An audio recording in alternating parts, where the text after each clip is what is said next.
Hello and welcome back to Scholastically Natalie, where we're actually going to do another H.P. Lovecraft video since, one person and the loyal one person only. No, I'm kidding.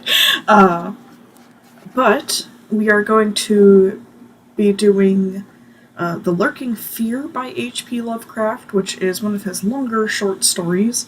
I am reading this out of the H.P. Lovecraft Great Tales of Horror that you can find in pretty much any Barnes & Noble for like $8, which for me, pretty good investment.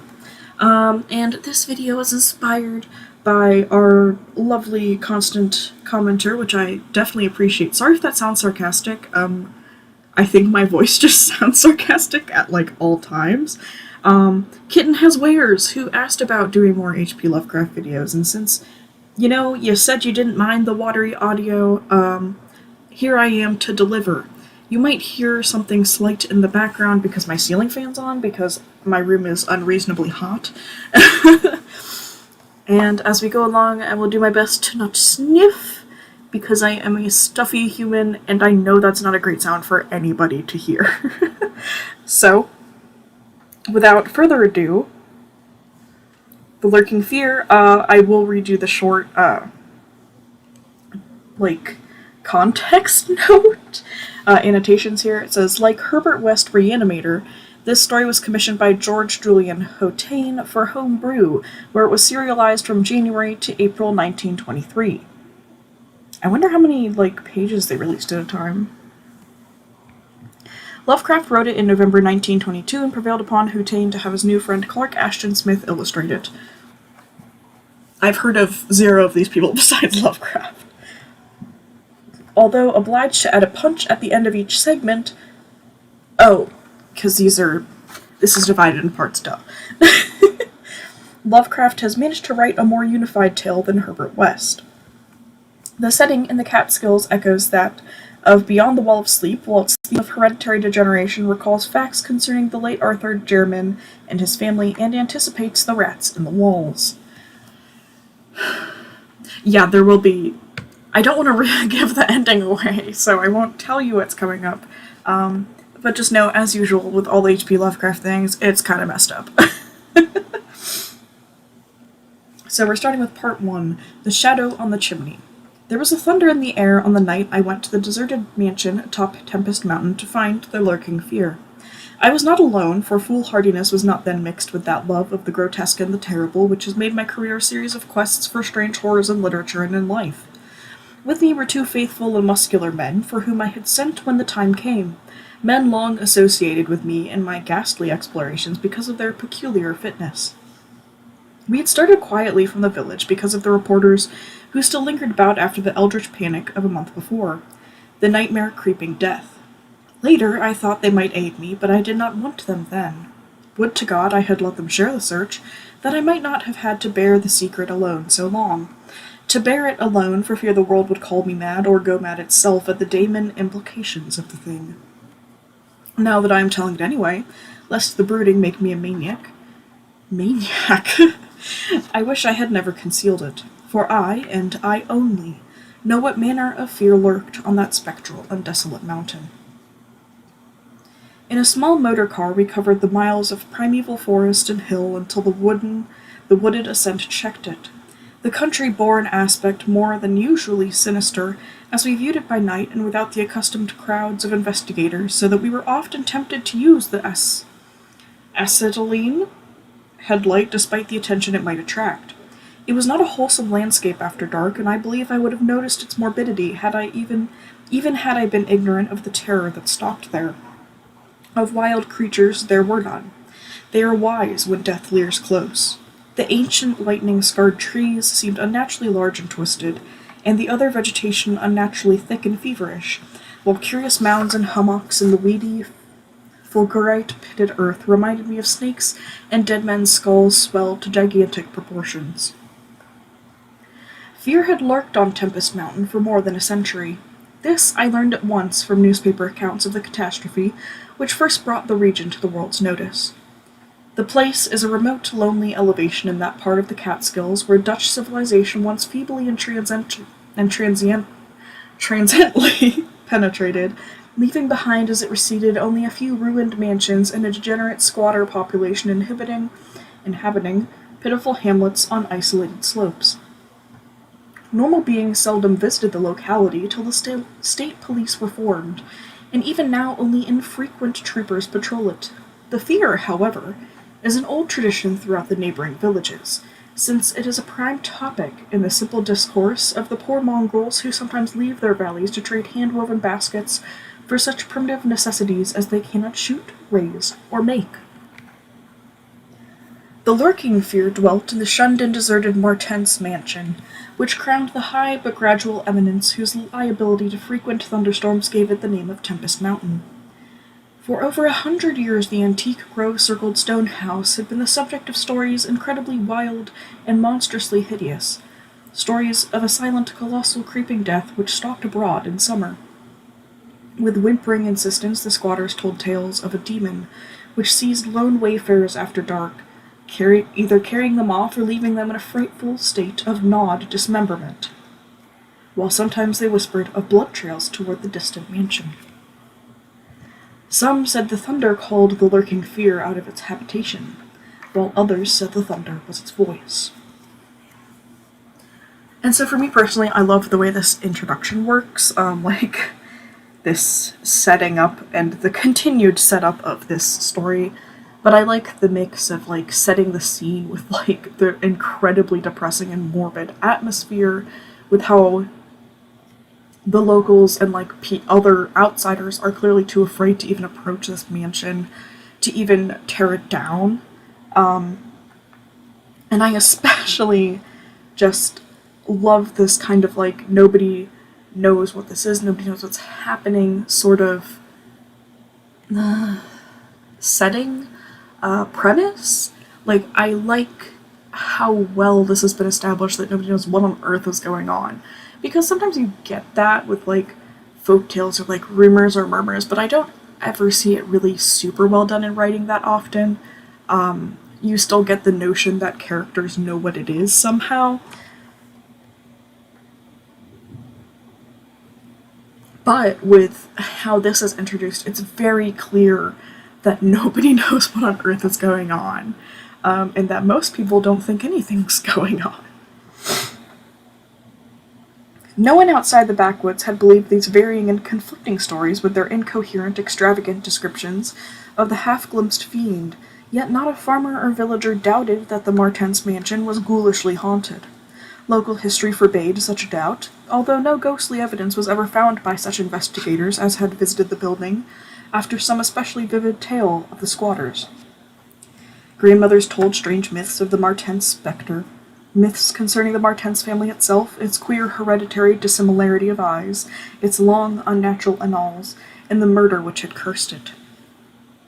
The terror which brought me to the scene was a sudden and portentous confirmation of the mountaineers' wildest legends.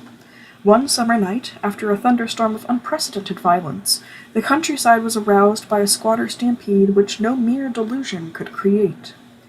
The pitiful throngs of natives shrieked and whined of the unnameable horror which had descended upon them, and they were not doubted. They had not seen it, but had heard such cries from one of their hamlets that they knew a creeping death had come. And I'm pausing here because I have read this, but reading once again H.P. Lovecraft's descriptions of, native people, H.P. Lovecraft, what is going on with you? It's a little rude, I'm just gonna put it that way. The terror which brought me to the scene was a sudden no, I just read that paragraph, I'm so sorry. In the morning, citizens and state troopers followed the shuddering mountaineers to the place where they said the death had come. Death was indeed there. The ground under one of the squatters' villages had caved in after a lightning stroke, destroying several of the malodorous shanties, but upon this property damage was superimposed an organic devastation which paled it to insignificance. Of a possible 75 natives who had inhabited this spot, not one living specimen was visible. The disordered earth was covered with blood and human debris, bespeaking too vividly the ravages of demon teeth and talons, yet no visible trail led away from the carnage.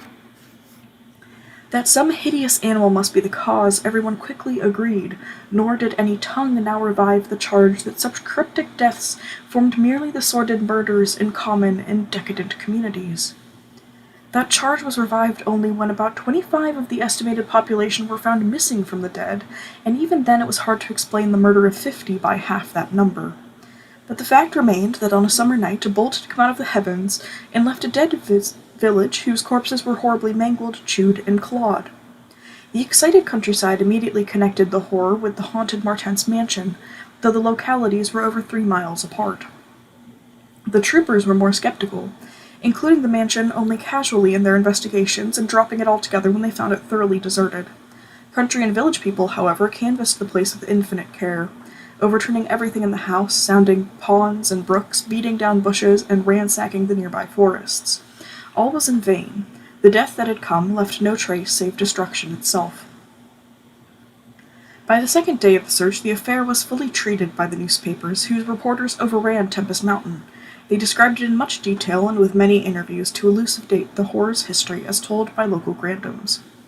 I followed the accounts languidly at first, for I am a connoisseur in horrors, but after a week I detected an atmosphere which stirred me oddly, so that on August 5th, 1921, I registered among the reporters who crowded the hotel at Lefert's Corners, nearest village to Tempest Mountain, and acknowledged headquarters of the searchers.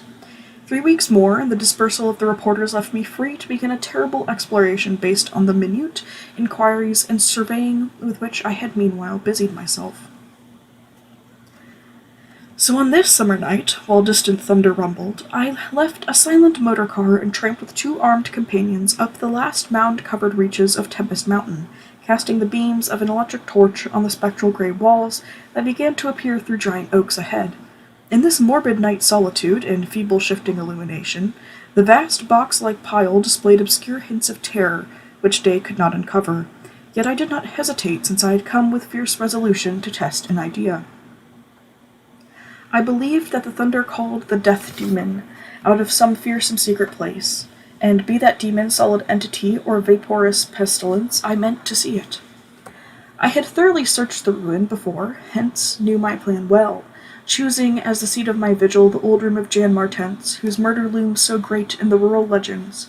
I felt subtly that the apartment of this ancient victim was best for my purposes. The chamber, measuring about 20 feet square, contained, like the other rooms, some rubbish which had once been furniture. It lay on the second story on the southeast corner of the house, and had an immense east window and narrow south window, both devoid of panes or shutters. Opposite the large window was an enormous Dutch fireplace with scriptural tiles representing the prodigal son, and opposite the narrow window was a spacious bed built into the wall. In case you don't know what the prodigal son is, it's a proverb from the Bible where a father has 2 kids, and the son leaves, I think after a fight, and comes back like many years later, where they throw a giant celebratory feast for him, where they exclaim how they thought he was dead and how relieved they are to see him instead of like bringing up old wounds. As the tree-muffled thunder grew louder, I arranged my plan's details. First, I fastened side by side to the ledge of the large window 3 rope ladders which I had brought with me. I knew they reached a suitable spot on the grass outside, for I had tested them. Then the 3 of us dragged from another room a wide 4-poster bedstead, crowding it laterally against the window. Having strewn it with fir boughs, all now rested on it with drawn automatics, 2 relaxing while the 3rd watched. From whatever direction the demon might come, our potential escape was provided. If it came from within the house, we had the window ladders. If it from outside, the door and the stairs. We did not think, judging from precedent, that it would pursue us far even at worst. I watched from midnight to 1 o'clock, when, in spite of the sinister house, the unprotected window, and the approaching thunder and lightning, I felt singularly drowsy. I was between my 2 companions, George Bennet being toward the window, and William Toby toward the fireplace. Bennet was asleep, having apparently felt the same anomalous drowsiness which affected me, so I designated Toby for the next watch, although even he was nodding. It was curious how intently I had been watching that fireplace. The increasing thunder must have affected my dreams, for in the brief time I slept there came to me apocalyptic visions. Once I partially awakened, probably because the sleeper toward the window had restlessly flung an arm across my chest. I was not sufficiently awake to see whether Toby was attending his duties as sentinel, but felt a distinct anxiety on that score. Never before had the presence of evil so poignantly oppressed me. Later I must have dropped asleep again, for it was out of a phantasmal chaos that my mind leaped, when the night grew hideous with shrieks beyond anything in my former experience or imagination. In that shrieking, the inmost soul of human fear and agony clawed hopelessly and insanely at the ebony gates of oblivion. I awoke to red madness and the mockery of diabolism, as farther and farther down inconceivable vistas that phobic and crystalline anguish retreated and reverberated. There was no light, but I knew from the empty space at my right that Toby was gone. God alone knew whither. Across my chest still lay the heavy arm of the sleeper at my left. Then came the devastating stroke of lightning, which shook the whole mountain, lit the darkest crypts of the hoary grove, and splintered the patriarch of the twisted trees. In the demon flash of a monstrous fireball, the sleeper started up suddenly, while the glare from beyond the window threw his shadow vividly upon the chimney above the fireplace from which my eyes had never strayed. That I am still alive and sane is a marvel I cannot fathom. I cannot fathom it, for the shadow on that chimney was not that of George Bennet, or of any other human creature, but a blasphemous abnormality from hell's nethermost craters, a nameless, shapeless abomination which no mind could fully grasp, and no pen even partly describe. In another second I was alone in the accursed mansion, shivering and gibbering. George Bennet and William Toby had left no trace, not even of a struggle. They were never heard of again. So I absolutely love this description. And I love it even more because, of course, it's not a fight scene, it is a horror scene. And, like, one of the worst scenes in horror movies is when people stop to take a rest, or they lie down, or, like, they're looking away from each other because you're like, something is going to get them. And it's just, it's so good. It makes me feel creeped out, it sends shivers up my arms. And just the way Lovecraft describes, like, the screaming and the shape, like, it's just this all amorphous bundle of just fear, and it's so good. And I just love the way that this is segmented as well, because we have this whole setup of this mystery of, like, this singular demon, and it turns out to be something clearly awful. And I love the attention to detail, because partway through that, like, sleeping scene, I don't know if you noticed, but I noticed that Lovecraft kept calling who George Bennet was supposed to be. He kept calling him the Sleeper rather than George. Versus where Toby is always referred to as Toby. So Bennet could have been called, oh, Bennet had an arm across my chest. Whereas instead, the Sleeper had an arm across his chest, which makes it so much more creepy. And I'm just like, I don't know who's in bed with you. Oh. Sorry, I'm opening a pop can. Oh, it's so fuzzy. Okay, parts 2 and 3 are brought to you by Vanilla Coke. Hi, my new addiction, waves. Oh, that's so tasty. Okay, now we are on to part 2, A Passer in the Storm. For days after that hideous experience in the forest-swathed mansion, I lay nervously exhausted in my hotel room at Lefferts Corners. I do not remember exactly how I managed to reach the motor car, started, and slip unobserved back to the village, for I retain no distinct impression save of wild-armed titan trees, demonic mutterings of thunder, and Chironian shadows athwart the low mounds that dotted and streaked the region. As I shivered and brooded on the casting of that brain-blasting shadow, I knew that I had at last pried out one of Earth's supreme horrors. One of those nameless blights of outer voids whose faint demon scratchings we sometimes hear on the farthest rim of space, yet from which our own finite vision has given us a merciful immunity. The shadow I had seen I hardly dared to analyze or identify. Something had lain between me and the window that night, but I shuddered whenever I could not cast off the instinct to classify it. If it had only snarled or bayed or laughed titteringly, even that would have relieved the abysmal hideousness, but it was so silent. It had rested a heavy arm or foreleg on my chest. Obviously, it was organic, or had once been organic. Jan Martens, whose room I had invaded, was buried in the graveyard near the mansion. I must find Bennett and Toby if they lived. Why had it picked them and left me for the last? Drowsiness is so stifling, and dreams are so horrible. In a short time I realized that I must tell my story to someone, or break down completely. I had already decided not to abandon the quest for the lurking fear, for in my rash ignorance it seemed to me that uncertainty was worse than enlightenment, however terrible the latter might prove to be. Accordingly, I resolved in my mind the best course to pursue, whom to select for my confidences, and how to track down the thing which had obliterated 2 men and cast a nightmare shadow. My chief acquaintances at the Littleford's Corners had been the affable reporters, of whom several still remained to collect final echoes of the tragedy.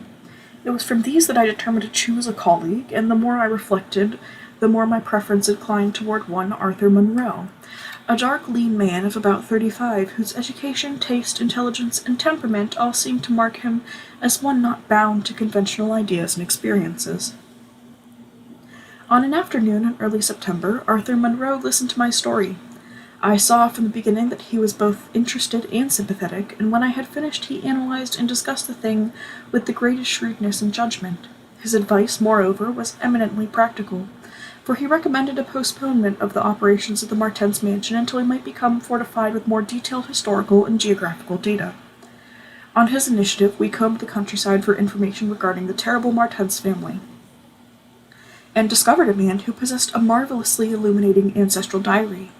We talked at length with such of the mountain mongrels that had not fled from the terror and confusion to remoter slopes, and arranged to proceed our culminating task, the exhaustive and definitive examination of the mansion in the light of its detailed history, with an equally exhaustive and definitive examination of spots associated with the various tragedies of squatter legend. The results of this examination were not at first very enlightening, though our tabulation of them seemed to reveal a fairly significant trend, namely that the number of reported horrors was by far the greatest in areas either comparatively near the avoided house or connected with it by stretches of the morbidly overnourished forest. There were, it is true, exceptions. Indeed, the horror which had caught the world's ear had happened in a treeless space, remote alike from the mansion and from any connecting woods. As to the nature and appearance of the lurking fear, nothing could be gained from the scared and witless shanty dwellers. In the same breath they called it a snake and a giant, a thunder devil and a bat, a vulture and a walking tree. We did, however, deem ourselves justified in assuming that it was a living organism highly susceptible to electrical storms, and although certain of the stories suggested wings, we believed that its aversion for open spaces made land locomotion a more probable theory. The only thing really incompatible with the latter view was the rapidity with which the creature must have traveled in order to perform all the deeds attributed to it. When we came to know the squatters better, we found them curiously likable in many ways. Simple animals they were, gently descending the evolutionary scale because of their unfortunate ancestry and stultifying isolation. They feared outsiders, but slowly grew accustomed to us, finally helping vastly when we beat down all the thickets and tore out all the partitions of the mansion in our search for the lurking fear. When we asked them to help us find Bennett and Toby, they were truly distressed, for they wanted to help us, yet knew these victims had gone as wholly out of the world as their own missing people. That great numbers of them had actually been killed and removed, just as the wild animals had long been exterminated. We were of course thoroughly convinced, and we waited apprehensively for further tragedies to occur.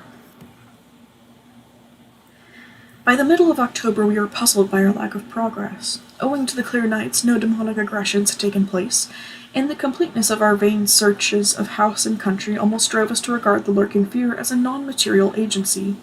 We feared that the cold weather would come on and halt our explorations, for all agreed that the demon was generally quiet in winter. Thus there was a kind of haste and desperation in our last daylight canvass of the horror-visited hamlet, a hamlet now deserted because of the squatter's fears. The ill-fated squatter hamlet had borne no name, but had long stood in a sheltered, though treeless cleft between two elevations called respectively Cone Mountain and Maple Hill. It was closer to Maple Hill than to Cone Mountain, some of the crude abodes indeed being dugouts on the side of the former eminence. Geographically, it lay about 2 miles northwest of the base of Tempest Mountain, and 3 miles from the oak-girt mansion. Of the distance between the hamlet and the mansion, fully 2 miles and a quarter on the hamlet side was entirely open country, the plain being of fairly level character save for some of the low snake-like mounds, and having as vegetation only grass and scattered weeds. Considering this topography, we had finally concluded that the demon must have come by way of Cone Mountain, a wooded southern prolongation of which ran to within a short distance of the westernmost spur of Tempest Mountain. The upheaval of ground we traced conclusively to a landstrike from Maple Hill, a tall lone splintered tree on whose side had been the striking point of the thunderbolt which summoned the fiend. As for the 20th time or more, Arthur Munro and I went minutely over every inch of the violated village. We were filled with a certain discouragement, coupled with vague and novel fears.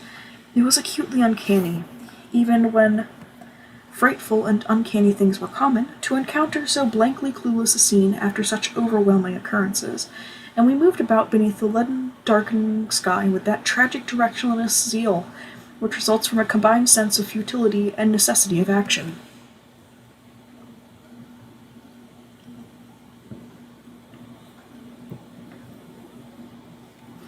Our care was gravely minute. Every cottage was again entered, every hillside dug out again searched for bodies, every thorny foot of adjacent slope again scanned for dens and caves, but all without result. And yet, as I have said, vague new fears hovered menacingly over us, as if a giant bat-winged griffin squatted invisibly on the mountain tops and leered with abandoned eyes that had looked on transcosmic gulfs. As the afternoon advanced, it became increasingly difficult to see, and we heard the rumble of a thunderstorm gathering over Tempest Mountain. This sound, in such a locality, naturally stirred us, though less than it would have done at night. As it was, we hoped desperately that the storm would last until well after dark, and with that hope turned from our aimless hillside searching toward the nearest inhabited hamlet to gather a body of squatters as helpers in the investigation. Timid as they were, a few of the younger men were sufficiently inspired by our protective leadership to promise such help. We had hardly more than turned, however, when there descended such a blinding sheet of torrential rain that shelter became imperative. The extreme, almost nocturnal darkness of the sky caused us to stumble sadly, but guided by the frequent flashes of lightning and by our minute knowledge of the hamlet, we soon reached the least porous cabin of the lot. A heterogeneous combination of logs and boards, whose still existing door and tiny window both faced Maple Hill. Barring the door after us against the fury of the wind and rain, we put in place the crude window shutter which our frequent searches had taught us where to find. It was dismal sitting there on rickety boxes in the pitchy darkness, but we smoked pipes and occasionally flashed our pocket lamps about. Now and then we could see the lightning through the cracks in the wall. The afternoon was so incredibly dark that each flash was extremely vivid. The stormy vigil reminded me shudderingly of my ghastly night on Tempest Mountain. My mind turned to that odd question which had kept recurring ever since the nightmare thing had happened, and again I wondered why the demon, approaching the three watchers, either from the window or the interior, had begun with the men on each side and left the middleman till the last, when the Titan fireball had scared it away. Why had it not taken its victims in natural order, with myself second, from whichever direction it had approached? With what manner of far-reaching tentacles did it prey? Or did it know that I was the leader, and save me for a fate worse than that of my companions? In the midst of these reflections, as if dramatically arranged to intensify them, there fell nearby a terrific bolt of lightning, followed by the sound of sliding earth. At the same time, the wolfish wind rose to demonic crescendos of ululation. We were sure that the lone tree on Maple Hill had been struck again, and Munro rose from his box and went to the tiny window to ascertain the damage. When he took down the shutter, the wind and rain howled deafeningly in, so that I could not hear what he said, but I waited while he leaned down and tried to fathom nature's pandemonium. Gradually, a calming of the wind and dispersal of the unusual darkness told of the storm's passing. I had hoped it would last into the night to help our quest, but a furtive sunbeam from a knothole behind me removed the likelihood of such a thing. Suggesting to Monroe that we had better get some light, even if more showers came, I unbarred and opened the crude door. The ground outside was a singular mass of mud and pools, with fresh heaps of earth from the slightly inside, but I saw nothing to justify the interest which kept my companion silently leaning out the window. Crossing to where he leaned, I touched his shoulder, but he did not move. Then, as I playfully shook him and turned him around, I felt the strangling tendrils of a cancerous horror whose roots reached into illimitable pasts and fathomless abysms of the night that broods beyond time. For Arthur Monroe was dead, and what remained of his chewed and gouged head, there was no longer a face.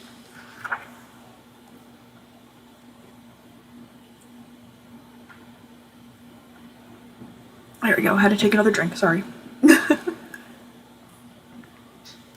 Now we are on to part 3, what the red glare meant. On the tempest-racked night of November 8th, 1921, with a lantern which cast charnel shadows, I stood digging alone and idiotically in the grave of Jan Martens. I had begun to dig in the afternoon because a thunderstorm was brewing, and now that it was dark and the storm had burst above the maniacally thick foliage, I was glad. I believe that my mind was partly unhinged by events since August 5th, the demon shadow in the mansion, the general strain and disappointment, and the thing that occurred at the hamlet in an October storm.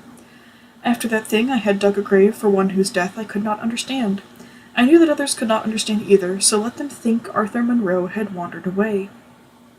They searched, but found nothing. The squatters might have understood, but I dared not frighten them more. I myself seemed strangely callous. That shock at the mansion had done something to my brain, and I could think only of the quest for a horror now grown to cataclysmic stature in my imagination, a quest which the fate of Arthur Monroe made me vow to keep silent and solitary. The scene of my excavations would alone have been enough to unnerve any ordinary man.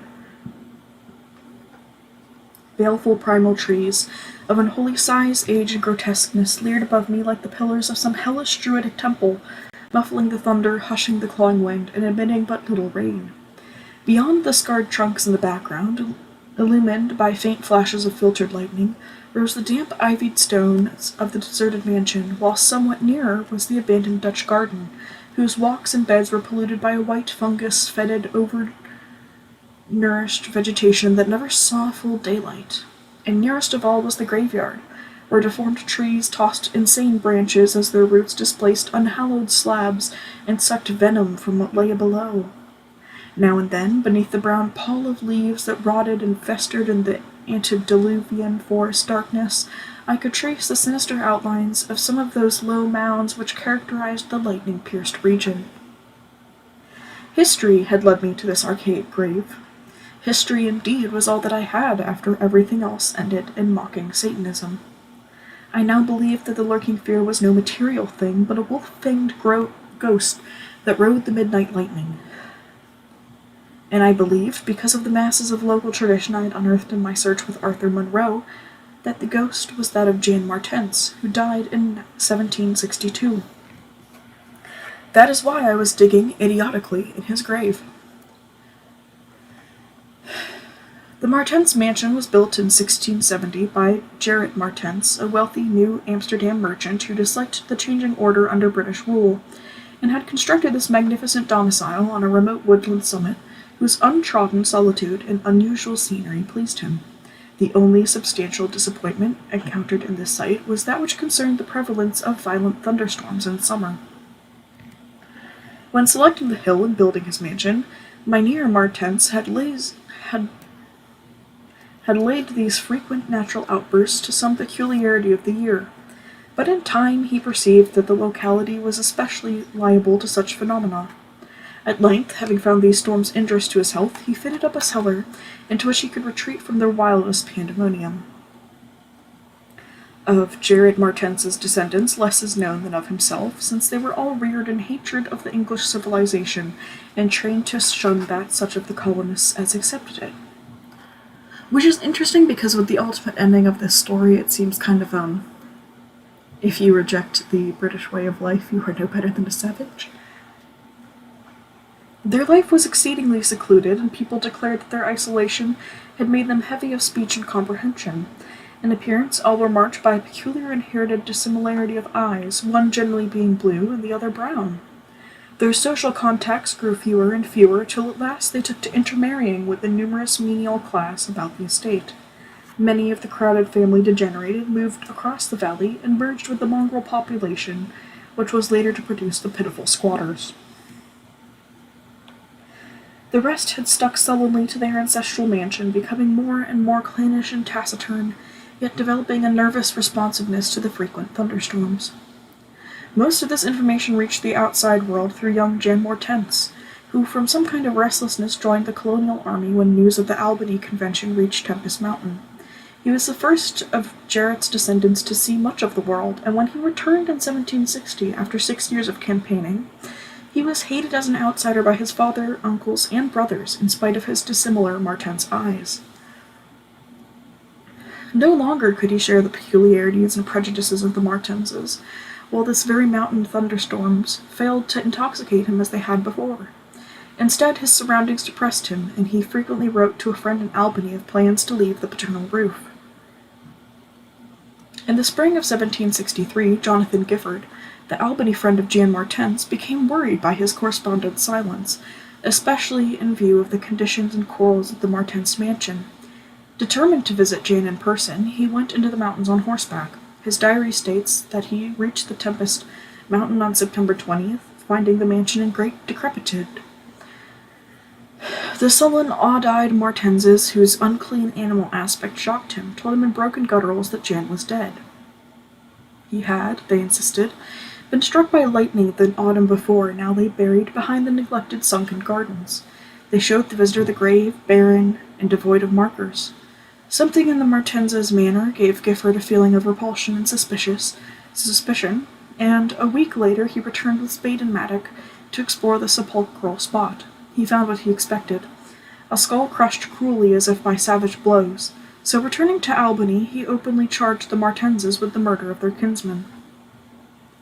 Legal evidence was lacking, but the story spread rapidly round the countryside, and from that time the Martenses were ostracized by the world. No one would deal with them, and their distant manor was shunned as an accursed place. Somehow they managed to live on independently by the products of their estate, for occasional lights glimpsed from faraway hills attested their continued presence.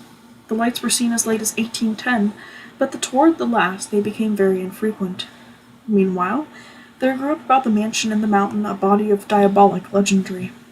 The place was avoided with doubled assiduousness, and invested with every whispered myth tradition could supply. It remained unvisited till 1816, when the continued absence of lights was noticed by the squatters. At that time, a party made investigations, finding the house deserted and partly in ruins. There were no skeletons about, so that departure rather than death was inferred. The clan seemed to have left several years before, and improvised penthouses showed how numerous it had grown prior to its migration. Its cultural level had fallen very low, as proved by decaying furniture and scattered silverware which must have been long abandoned when its owners left. But though the dreaded Martenses were gone, the fear of the haunted house continued, and grew very acute when new and strange stories arose among the mountain decadents. Decadents? There it stood, deserted, feared, and linked with the vengeful ghost of Jan Martens. There it still stood on the night I dug into Jan Martens's grave. I have described my protracted digging as idiotic, and such it indeed was in object and method. The coffin of Jan Martens had soon been unearthed. It now held only dust and nitre, but in my fury to examine his ghost I delved irrationally and clumsily down beneath where he had laid. God knows what I expected to find. I only felt that I was digging in the grave of a man whose ghost stalked by night. It is impossible to say what depth I had attained when my spade, and soon my feet, broke through the ground beneath. The event, under the circumstances, was tremendous, for in the existence of a subterranean space here, my mad theory had terrible confirmation. My slight fall had extinguished the lantern, but I produced an electric pocket lamp, and viewed the small horizontal tunnel which led away indefinitely in both directions. It was amply large enough for a man to wiggle through, and though no sane person would have tried it at the time, I forgot danger, reason, and cleanliness in my single-minded fever to unearth the lurking fear. Choosing the direction toward the house, I scrambled recklessly into the narrow burrow, squirming ahead blindly and rapidly, and flashing but seldom the lamp I kept before me. What language can describe the spectacle of a man lost in infinitely abysmal earth, pawing, twisting, wheezing, scrambling madly through sunken convolutions of immemorable blackness, without an idea of time, safety, direction, or definite object? There is something hideous in it, but that is what I did. I did it for so long that life faded to a far memory, and I became one with the moles and grubs of nighted depths. Indeed, it was only by accident that after interminable writhings I jarred my forgotten electric lamp alight, so that it shone eerily along the burrow of caked loam that stretched and curved ahead. I had been scrambling in this way for some time, so that my battery had burned very low, when the passage suddenly inclined sharply upward, altering my mode of progress. And as I raised my glance, it was without preparation that I saw glistening in the distance 2 demonic reflections of my expiring lamp, 2 reflections glowing with baneful and unmistakable effulgence, and provoking maddeningly nebulous memories. I stopped automatically, though lacking the brain to retreat. The eyes approached, yet of the thing that bore them I could only distinguish a claw. But what a claw! Then far overhead I heard a faint crashing which I recognized. It was the wild thunder of the mountain raised to hysteric fury. I must have been crawling upward for some time, so that the surface was now quite near. And as the muffled thunder clattered, those eyes still stared with vacuous viciousness. Thank God I did not then know what it was, or else I should have died. But I was saved by the very thunder that had summoned it, for after a hideous wait, there burst from the unseen outside sky one of those frequent mountainward bolts whose aftermath I had noticed here and there as gashes of disturbed earth and fulgurites of various sizes. With cyclopean rage, it tore through the soil above that damnable pit, blinding and deafening me, yet not wholly reducing me to a coma. In the chaos of sliding, shifting earth, I clawed and floundered helplessly, till the rain on my head steadied me, and I saw that I had come to the surface, in a familiar spot, a steep, unforested place on the southwest slope of the mountain. Recurrent sheet lightnings illuminated the tumbled ground and the remains of the curious low hummock which had stretched down from the wooded higher slope, but there was nothing in the chaos to show my place of egress from the lethal catacomb. My brain was as great a chaos as the earth, and as a distant red glare burst on the landscape from the south, I hardly realized the horror I had been through. But when 2 days later the squatters told me what the red glare meant, I felt more horror than that which the mold burrow and the clawed eyes had given, and more horror because of the overwhelming implications. In a hamlet 20 miles away, an orgy of fear had followed the bolt which brought me above ground, and a nameless thing had dropped from an overhanging tree into a weak-roofed cabin. It had done the deed, but the squatters had fired the cabin in frenzy before it could escape. It had been doing that deed at the very moment the earth caved in on the thing with the claw and eyes.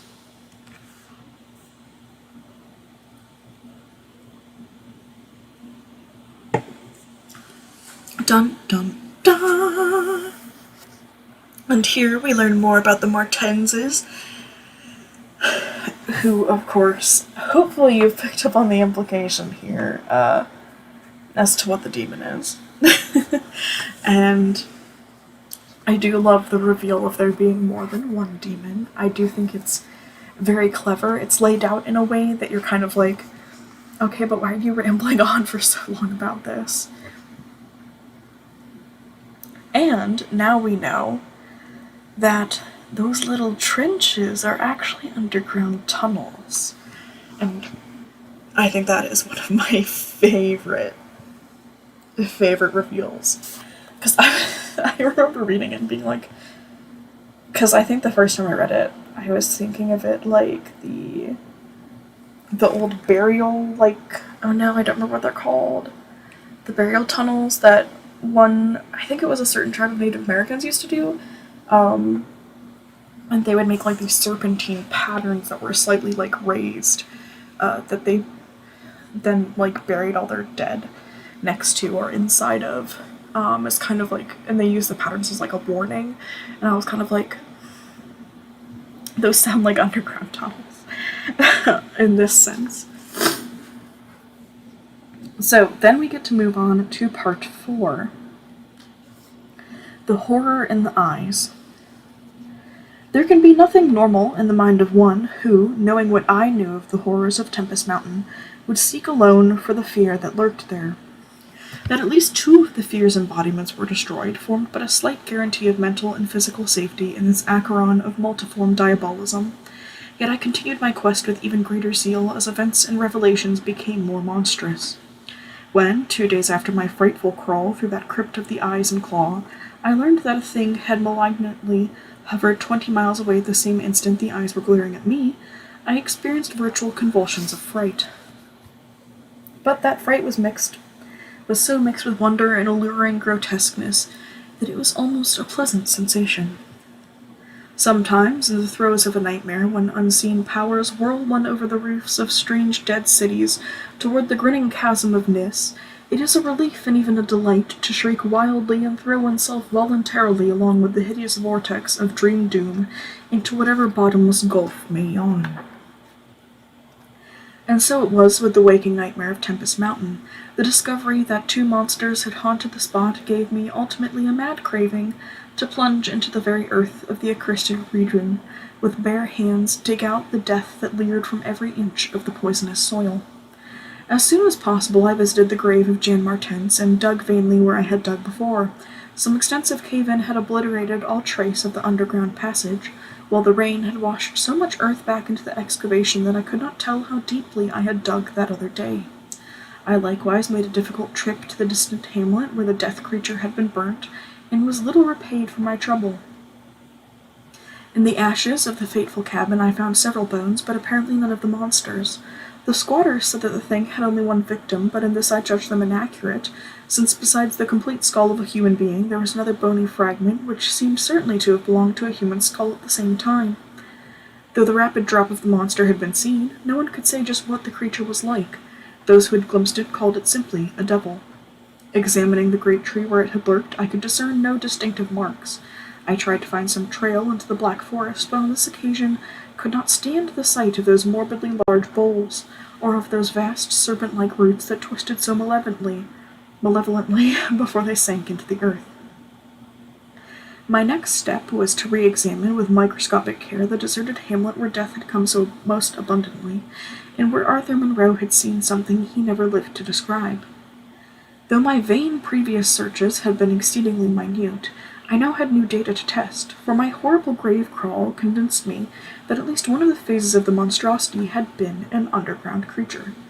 This time, on the 14th of November, my quest concerned itself mostly with the slopes of Cone Mountain and Maple Hill, where they overlook the unfortunate hamlet, and I gave particular attention to the loose earth of the landslide region on the latter eminence. The afternoon of my search brought nothing to light, and dusk came as I stood on Maple Hill looking down at the hamlet and across the valley to Tempest Mountain. There had been a gorgeous sunset, and now the moon came up, nearly full and shedding a silver flood over the plain, the distant mountainside, and the curious low mounds that rose here and there. It was a peaceful Arcadian scene, but knowing what it hid, I hated it. I hated the mocking moon, the hypocritical plain, the festering mountain, and those sinister mounds.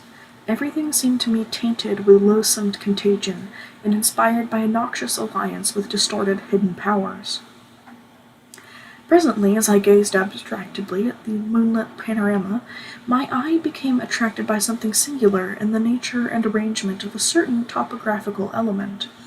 Without having any exact knowledge of geology, I had from the first been interested in the odd mounds and hummocks of the region. I had noticed that they were pretty widely distributed around Tempest Mountain, though less numerous on the plain than near the hilltop itself, where prehistoric glaciation had doubtless found feebler opposition to its striking and fantastic caprices. Now, in the light of that low moon, which cast long weird shadows, it struck me forcibly that The various points and lines of the mound system had a peculiar relation to the summit of Tempest Mountain. That summit was undeniably a center from which the lines or rows of points radiated indefinitely and irregularly, as if the unwholesome Martense mansion had thrown visible tentacles of terror. The idea of such tentacles gave me an unexplained thrill, and I stopped to analyze my reason for believing these mounds glacial phenomena. The more I analyzed, the less I believed, and against my newly opened mind there began to be grotesque and horrible analogies based on superficial aspects and upon my experience beneath the earth. Before I knew it, I was uttering frenzied and disjointed words to myself. My God, molehills! The damned place must be honeycombed. How many? That night at the mansion, they took Bennett and Toby first, on each side of us. Then I was digging frantically into the mound which had stretched nearest to me, digging desperately, shiveringly, but almost jubilantly, digging and at last shrieking aloud with some unplaced emotion as I came upon a tunnel or burrow just like the one through which I had crawled on that other demonic night. After that, I recall running, spade in hand, a hideous run across moonlitten, mound-marked meadows and through diseased, precipitous abysses of haunted hillside forest, leaping, screaming, panting, bounding toward the terrible Martense mansion. I recall digging unreasoningly in all parts of the briar-choked cellar, digging to find the core and center of that malignant universe of mounds, and then I recall how I laughed when I stumbled on the passageway, the hole at the base of the old chimney, where the thick weeds grew and cast queer shadows in the light of the lone candle I happened to have with me. What still remained down in that hell hive, lurking and waiting for the thunder to arouse it, I did not know. Two had been killed. Perhaps that had finished it. But still there remained that burning determination to reach the innermost secret of the fear, which I had once more come to deem definite, material, and organic. My indecisive speculation whether to explore the passage alone and immediately with my pocket light, or to try to assemble a band of squatters for the quest, was interrupted after a time by a sudden rush of wind from the outside, which blew out the candle and left me in stark blackness. The moon no longer shone through the chinks and apertures above me, and with a sense of fateful alarm I heard the sinister and significant rumble of approaching thunder.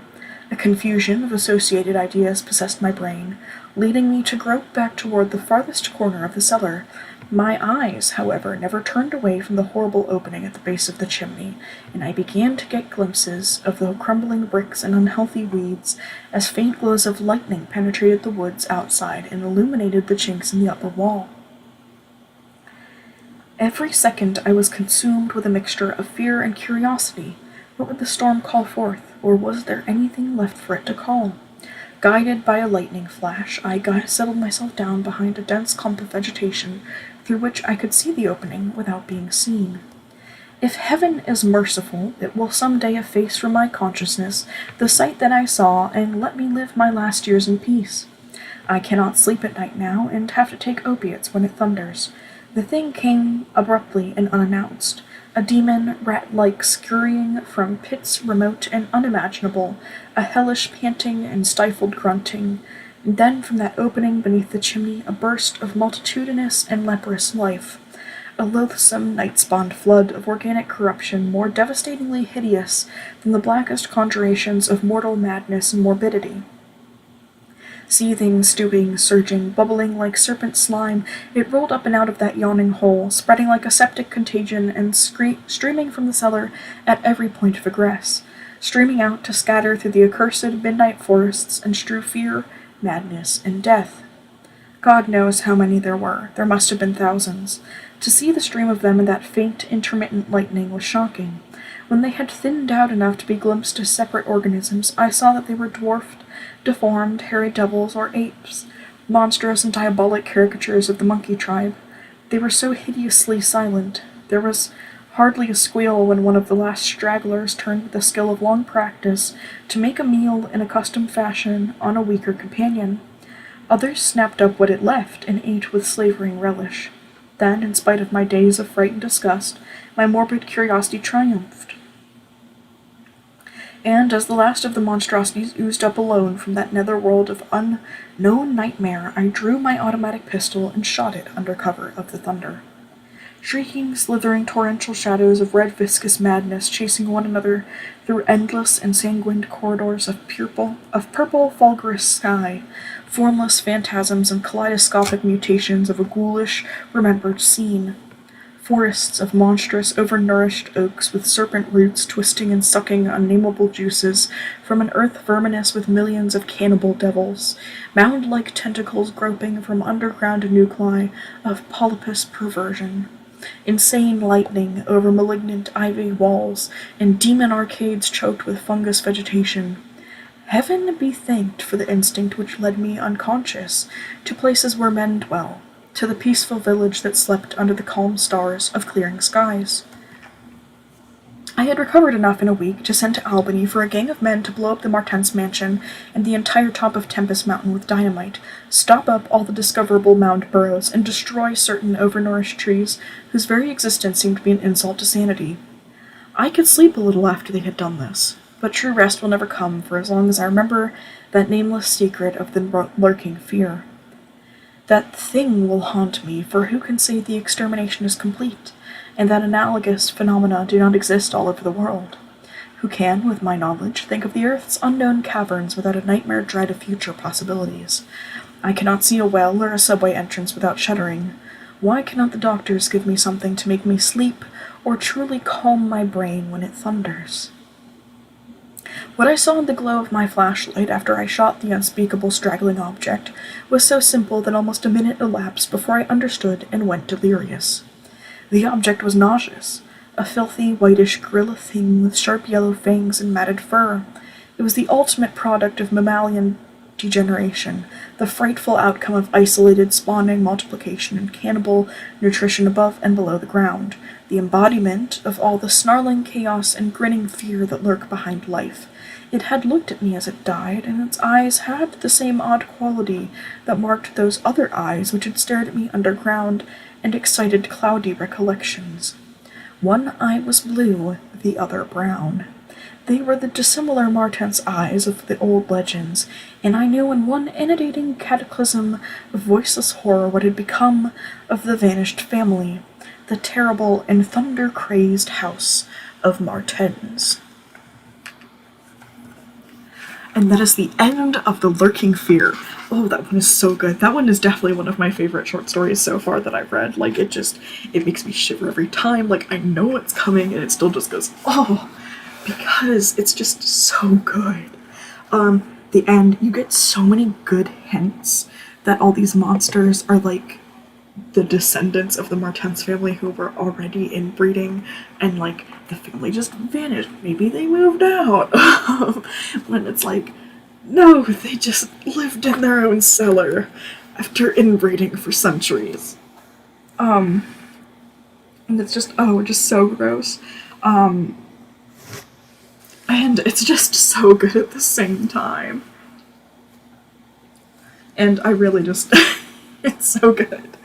Although I do think it's interesting because he made a specific point to, like, say that, like, they rejected British colonialism, and so you kind of get, it kind of feels like this might be an allegory for what happens when you, reject colonialism. Feels a little bit like that, which is a bit not good. No, we don't need colonialism to not breed with our own family, thank you. I think everybody else who didn't have colonialism is doing just fine. Well, not just fine, but I'm sure they're not breeding with their own family members.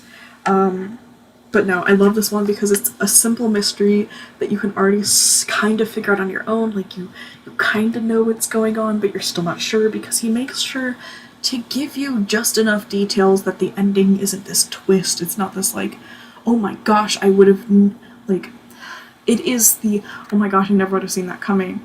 But it's not the, wow, this seems out of left field and doesn't make any sense.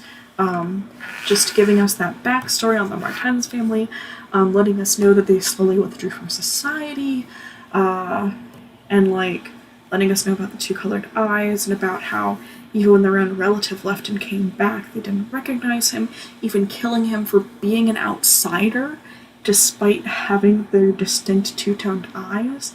I do really like that. because it gives you the implication that they were already pretty far down the road of insanity.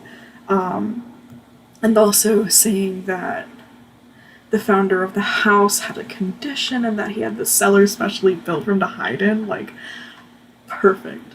Perfect. Like, I absolutely adore how this was, like, laid out and written. Like, I think H.P. Lovecraft did a wonderful job with it, which I guess should already be obvious because, you know, he's not famous as, like, a horror writer for other reasons. But I just really enjoy reading H.P. Lovecraft's work. I think it's fascinating. I think it's interesting. I've forgotten how much I love, like, older language and how just beautifully Lovecraft used it. Like, it's so visceral. Sorry for any, like, stutterings or kind of, like, catching myself on the words. Sometimes I think I know how to pronounce them when I'm reading them, and then when I'm reading them out loud, I'm like, oh no. So, thank you. I hope you enjoyed this, kitten. I hope everybody else enjoyed it too, but this was specifically filmed by Kitten's inquiry. So, thank you for that. You have reignited my love for H.P. Lovecraft. Hopefully the volume/quality on this video wasn't too bad. I tried really hard not to sniff too much. So, thank you for listening. I'll see you guys in the next one. Scholastically Natalie is out.